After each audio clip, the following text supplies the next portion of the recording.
le bambou Fargesia. C'est un bambou un peu comme les autres, bien sûr une graminée persistante qui forme des cannes plus ou moins grosses et ligneuses. Alors, on nous vend toujours le bambou Fargesia comme étant la solution miracle, car ce serait un bambou non traçant. Alors, ce que j'en dis, c'est vrai, il trace pas vraiment comme les autres, puisque on observe un turion, donc une nouvelle pousse, à proximité du pied mère.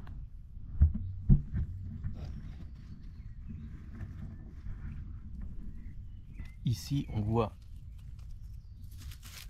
justement la plante qui trace. Il y en a tout autour. Voilà.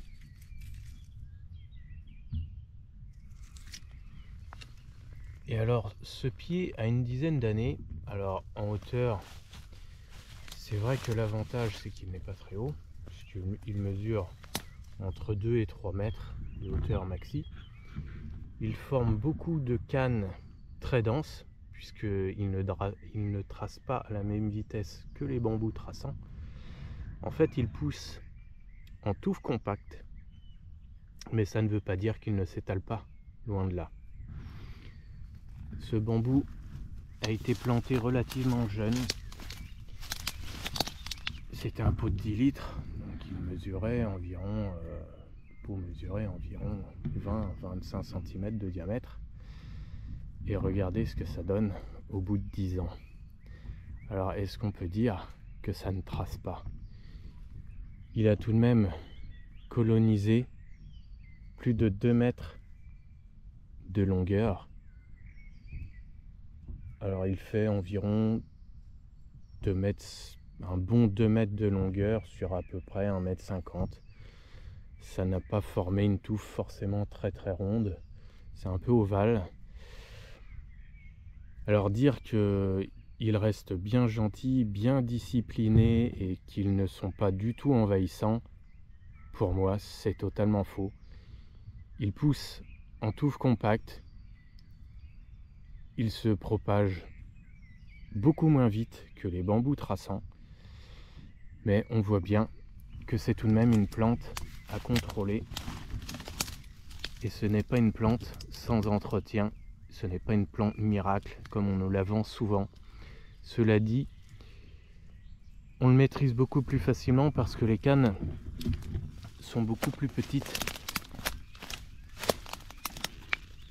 En général, on obtient des cannes grosses comme ça, et on voit bien que le Fargesia fait des cannes d'environ 10 mm. Les plus grosses, je les ai pas mesurées, mais on va dire qu'elles font moins de 15 mm, ce qui est facile à couper et facile à arracher, donc beaucoup plus facile à contrôler qu'un bambou plus classique comme le bambou Auréa, qui va former des cannes de 40 mm qui sont très difficiles à couper avec un sécateur et vraiment très sportif à couper avec une bêche ou un outil pour rentrer dans le sol afin de trancher les racines. Alors voilà ce que ça donne au niveau végétation. Alors la plantation de ce bambou a précisément 11-12 ans. Et ça forme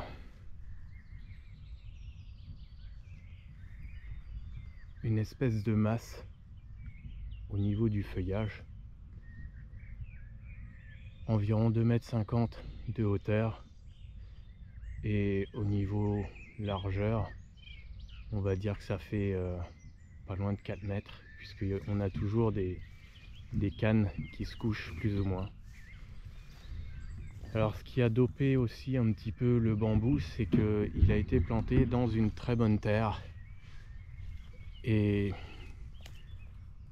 quand on veut les faire pousser, évidemment c'est ce qu'il faut faire, mais quand on ne veut pas qu'ils poussent, il vaut mieux éviter de les mettre dans une bonne terre. Donc éviter tous les paillages, éviter de leur mettre du mulch, éviter de sabler le sol, éviter de mettre du terreau aussi en surface, parce que tout ça, ça va les aider. L'humidité plus une terre fertile, tout ce qu'il faut pour faire pousser un bambou qui ne demande qu'une terre un peu meuble et légère. Alors le sable et le terreau, pour qu'un bambou prospère, c'est le top. Mais si on veut qu'il reste le plus compact et le plus petit possible, il vaut mieux éviter tout ce qui peut le faire pousser. Et évidemment, pas d'arrosage automatique, puisque l'eau aussi, ça adore.